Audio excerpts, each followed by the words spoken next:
Hi students, this is Dr. Joe Angley and welcome back to our lecture series on topics in environmental science. In today's lecture we'll cover the basics of energy.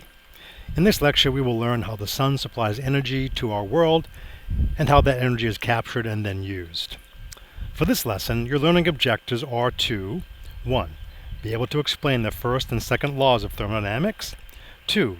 Be able to explain what ecologists mean when they say there is no a way to throw things to, and that everything in the universe tends to slow down and fall apart. And 3. Be able to explain the processes of photosynthesis and respiration. Energy is the ability to do work, such as moving matter over a distance or causing a heat transfer between two objects at different temperatures. Energy can take many different forms. Heat, light, electricity, and chemical energy are examples that we all experience. The gasoline that powers your car is chemical energy. The campfire you toast your marshmallows over is heat, as well as light energy. The energy contained in moving objects is called kinetic energy. A rolling rock down a hill, the wind blowing through the trees, water flowing over a dam, or electrons speeding around the nucleus of an atom are all examples of kinetic energy. Potential energy is stored energy that is available to do work. For instance, a rock poised at the top of a hill is an example of potential energy. Once you set the rock in motion, the potential energy is converted into kinetic energy. Gasoline, energy stored in food before you eat it, are also examples of potential energy. So let's discuss the basics of energy. Heat describes the energy that can be transferred between objects of different temperature. When a substance absorbs heat, the kinetic energy of its molecules increases, or it may change state. A solid may become a liquid, or a liquid may become a gas. We sense change in heat content as change in temperature, unless the substance changes state. The study of thermodynamics deals with how energy is transferred in natural processes. More specifically, it deals with the rates of flow and the transformation of energy from one form or quality to another. The first law of thermodynamics states that energy is conserved. That is, it is neither created nor destroyed under normal conditions. Energy may be transformed, for example, from the energy in a chemical bond to heat energy, but the total amount does not change. If you remember the lecture on matter, we said that the law of conservation of mass states that matter can neither be created nor destroyed, just transformed. The first law of thermodynamics is similar.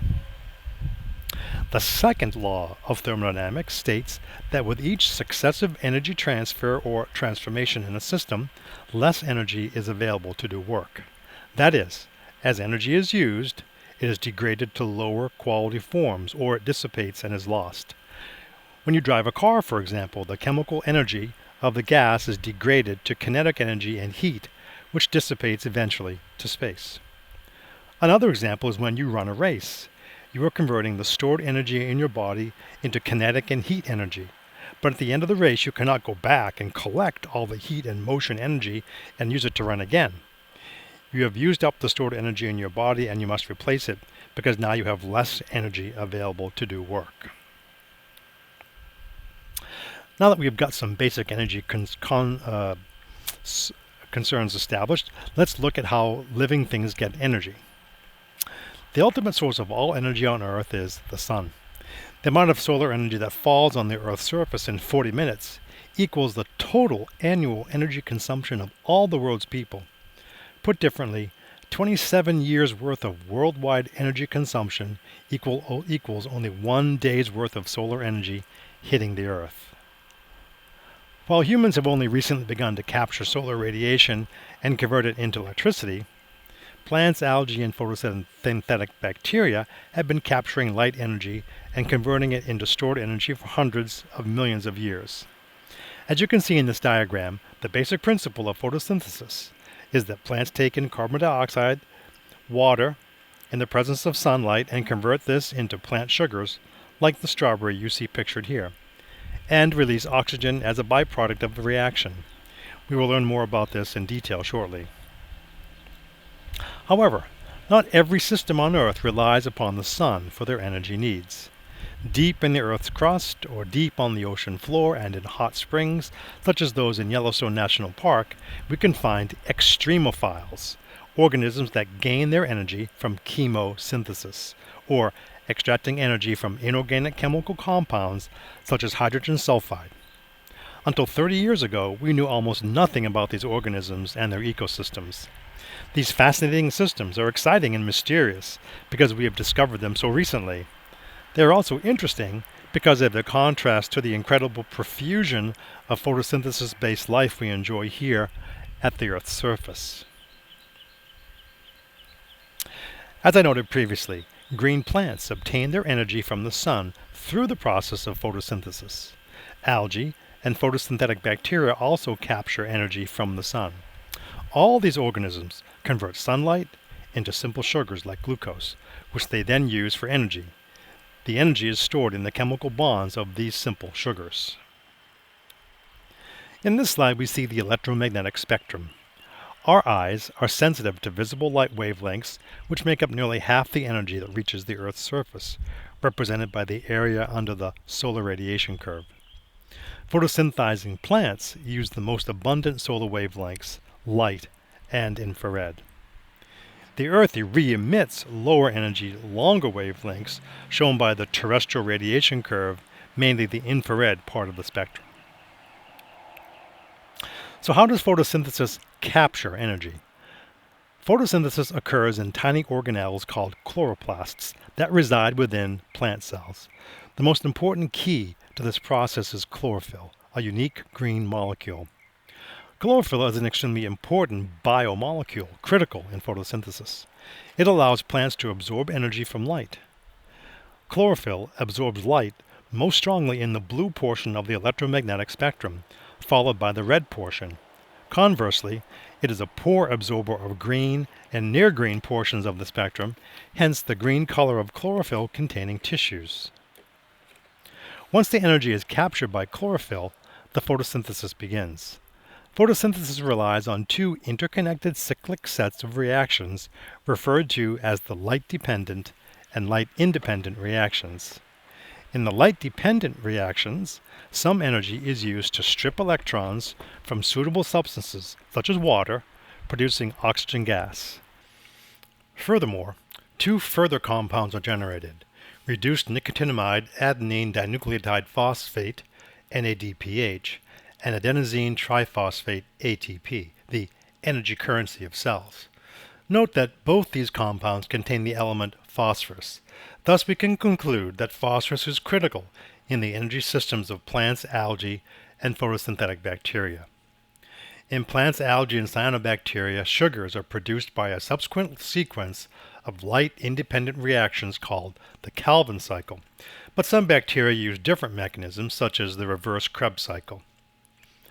In the Calvin cycle, atmospheric carbon dioxide is incorporated into already existing organic carbon compounds such as ribulose biphosphate.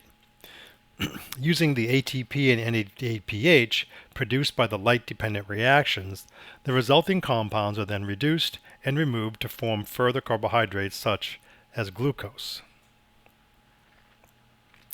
The term photosynthesis comes from the Greek light and synthesis, putting together. In this instance, the process results in the formation of simple sugars such as glucose, as presented here. We can read this chemical equation as water plus carbon dioxide and solar energy in the presence of chlorophyll produces glucose and oxygen. The glucose is basically a way for the plant to store energy in the chemical bonds of the glucose molecule. We also can call this process carbon fixation, because carbon is removed from the atmosphere and fixed into the plant material. Next, we will see what the plants do with the glucose.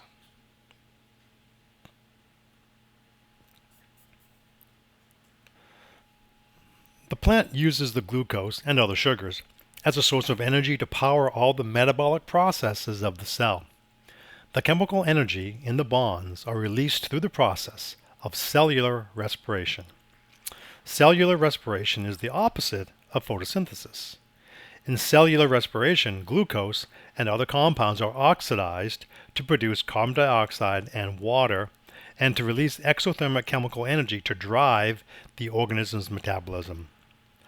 You might also note that when we eat a strawberry or a carrot or a vegetable, we are consuming the stored energy of the plant and using this chemically stored energy for our own energy purposes.